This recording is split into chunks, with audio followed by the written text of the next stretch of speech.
सभी जिलों के लिए टेंडर किया जा रहा है पीपीपी मोड पे किसी के प्रोविजन के लिए। और प्रभारी मंत्री महोदय ने जब हमारी इस पे रिव्यू मीटिंग ली थी तो उनकी ये भी निर्देश थे कि आप डीएमएफटी से खरीदिए। तो सर एज चेयरमैन डीएमएफटी मैंने इसके लिए 8 करोड़ रुपीज़ रिजर्व भी रखे थे, पर जब हमने इनसे पीएमओ साहब से, क्योंकि पिछली बार सर बैठक के पहले ही अनुमोदन की प्रत्याशा में मैंने भेज दिया था, फाइनेंस के पास जब गया था तो फाइनेंस ने 3 क्वेश्चन करे थे कि प्रदेश भर में जब ये पीपीपी मोड में है तो पार्टी में आप इसको अलग से खरीदना चाह रहे हैं, उसका स्पष्टीकरण मांगा था। और दूसरा प्रश्न ये था कि आपके पास क्या मानव संसाधन है इसको ऑपरेशन करने के लिए।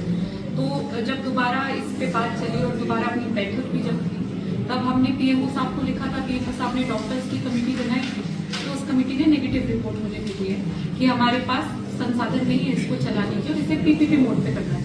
इस दरमियान जो मशीन खरीद नहीं हम फिर खरीद और ऑडिट ऑब्जेक्शन लग जाएगा क्योंकि department is not PPP mode पे दे सकते हैं, ऑपरेटिंग के लिए दे सकते हैं। नहीं वो पॉसिबल नहीं है सर, जैसे पूरी जैसे क्योंकि सर स्टेट जो डिपार्टमेंट है इसका वो पूरे हर जिले के लिए कर रहा है, तो हम जो एडिशनल खरीद रहे हैं ना तो ऑडिट ऑब्जेक्शन लगेगा कभी।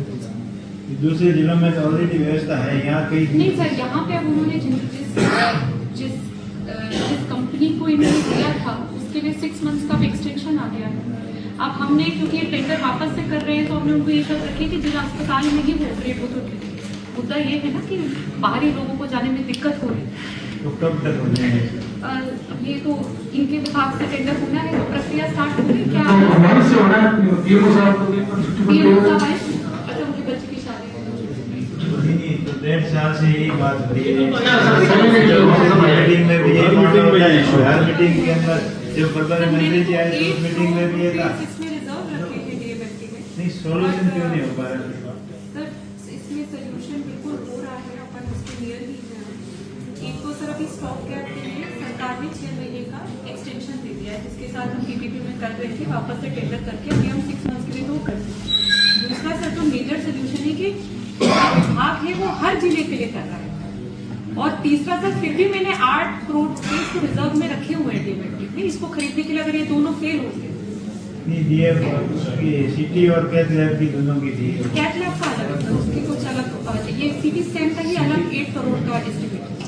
कैथ लैब का समय सरकार ने समय बढ़ा दिया है उसका, तो उसको टेंडर करके आप जिला अस्पताल में लगा दिया। अपन अब शर्त में डालेंगे कि जिला अस्पताल में ये जो भी पीपीपी मोड पे जो भी जिसको भी ठेका दे रहे हो हॉस्पिटल में उसको तो भी हॉस्पिटल के अंदर आप विशेष परमिशन लेके उनको खरीद ये मुझे वो परमिशन नहीं, इन्होंने ये बोला नहीं कि ऑपरेटिंग करने वाला स्टाफ नहीं है, तो ऑपरेटिंग करने के लिए अपन टेंडर पीपीपी मोड का टेंडर कर सकते हैं। इस पर रिपोर्ट आप 200 रुपए वो वापस से एफडी के कंकरेंस पे जाएगा, जैसे अपने सारे वर्क्स पे भी हुए ना, it has to go to finance department for financial concurrence. तो वो वापस से मैं लिख के भेज सकती हूँ, बट कंकरेंस जब तक नहीं मिलेगा अपन परचेज नहीं कर सकते। रीजन क्या है कि सिटी स्कैन का इश्यू बार बार हाँ जी। पिछले 1.5 से 2 साल में कंटिन्यू, कई बार आपके भी स्टेटमेंट्स आए, हम लोगों के भी, और उसके बाद में जब तक कोई कंक्रीट रिजल्ट नहीं मिलता तो उसमें हम सभी की और पूरे सदन की जो बात है उसकी गंभीरता है, उसका कोई सोल्यूशन हमें निकालना है। अब टेक्निकली अगर डॉक्टर्स नहीं कर रहे हैं तो उसको कैसे आप देखिए, हर एक चीज में सिस्टम तरीके से हो सकता है। आप इनको पॉजिटिवली परस्यू करें कि ये रिजल्ट जो है ये जो अपने जो वो है रिपोर्ट जो है वो पॉजिटिव है। तो जब पैसा पड़ा है तो उसके बाद में भी हमारे लोग जब 10-10 ठोकरें खा रहे हैं, आपके अगर यहाँ होते हुए सीटी स्कैन मशीन लगती है तो ये एक पॉजिटिव मैसेज है, पॉजिटिवली परस्यू करें। इसमें दूसरा इंटेंशन कुछ गलत है या तो अब ये इसमें 1.5 साल से तो इंटरेस्ट नहीं है हॉस्पिटल वालों का। अभी थोड़े दिन पहले प्रभारी मंत्री आए, उनको जिस तरीके से मीडिया ने घेरा उससे उनकी और अपनी या जिले की छवि भी तो ठीक नहीं गई। तो इसका सॉल्यूशन निकालना पड़ेगा। मंत्री जी खुद यहाँ बैठ के इसी जगह कह गए थे कि आप एक आने वाले 2-3 वीक के अंदर ये सोल्यूशन। अब हम लोग जैसे ही वापस बाहर जाएंगे, जैसे मीडिया वाले वापस पूछेंगे कि साहब सीटी स्कैन मशीन का क्या किया। अब गांव के लोगों को थोड़ी ना पता है कि साहब नीचे पीएमओ ने नेगेटिव रिपोर्ट करके भेजी।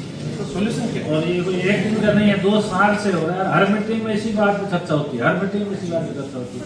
आपने भी कमिटमेंट दिया था कि मैं टेंडर करा दूंगा जिला परिषद में एक बार मीटिंग, तो आप वित्तीय स्थिति में आप नहीं करा पाए, लेकिन कोई नहीं, मतलब ये एमएलए विराजमान सरकार से बात कर सकते हैं। इशू यही है, पीपीपी बोर्ड में पूरे राजस्थान के अंदर ये हो रहा है, तो अपने भी कहीं उसके साथ में ही हो रहा है, और रात टाइम बढ़ाने का, उस टेंडर का टाइम बढ़ा दिया है। अब केवल आपको टेंडर करके अस्पताल के अंदर लगाना, इतना ही करना, जगह है अपने पास में उपलब्ध है, तो देरी का ही, तो ये इशू अपने आप खत्म। मशीनें तो आएगी, अभी है 6 महीने तक चला है, फिर टाइम जब तक बिजली नहीं आएगी, पीपीपी बोर्ड वाला काम नहीं होगा, तो और इसका टाइम बढ़ा देंगे, तो सोल्यूशन तो हो ही रहा है ना। आपको सुविधा चाहिए तो सुविधा तो हो ही रही, फिर ये देरी आपकी है। सर ये पीएमओ से होता है टेंडर में, फिर बात देखो, पीएमओ, सीएमओ, कलेक्टर, विधायक, जिला प्रमुख, ये तो अधिकारी बेटा पड़े एक दूसरे बाहर मत डालो, उसके पास में कोई सारे से कर ली। पीएमओ से साहब अभी क्या आई, उसको आए हुए भी 10 दिन हो गए, 15 दिन हो गए, क्या आई अगले किसी और पीएम आएगा, उसकी शादी आ जाएगी, ये तो रूटीन घर का काम तो होगा ही, लेकिन पब्लिक कब तक भुगतेगी इस बात का? इसको टेंडर वाला प्रक्रिया को कलेक्टर साहब आगे बढ़ाएगा आपसे। ये जिम्मेवारी साहब कलेक्टर साहब आपको है, आप इसको लेकर के सीरियसली करो तो वो हो जाएगा तो हो जाएगा। ये जो सीटी स्कैन मशीन है, जिसके लिए पिछले 2 साल से लगातार बातचीत चल रही है, विधानसभा में हम सभी ने करीब करीब आवाज उठाई है, और बड़े अफसोस की बात है कि आज तक वो हम सक्सेसफुल नहीं हुए सीटी स्कैन मशीन आने में। अब अगर देखा जाए तो उसके पीछे बहुत सारे कारण हैं, और कलेक्टर साहब को जो आज कह रहे हैं, कलेक्टर साहब की बात बिल्कुल सही है कि उन्होंने तो अपना काम किया, कहीं ना कहीं हम लोगों के काम में कमी रही है। बने सीटी स्कैन मशीन सारे राज्य में, इसके 17 मेडिकल कॉलेजेस में है, केवल बाड़मेर क्यों छूटा है, और इसके छूटने के पीछे क्या कारण?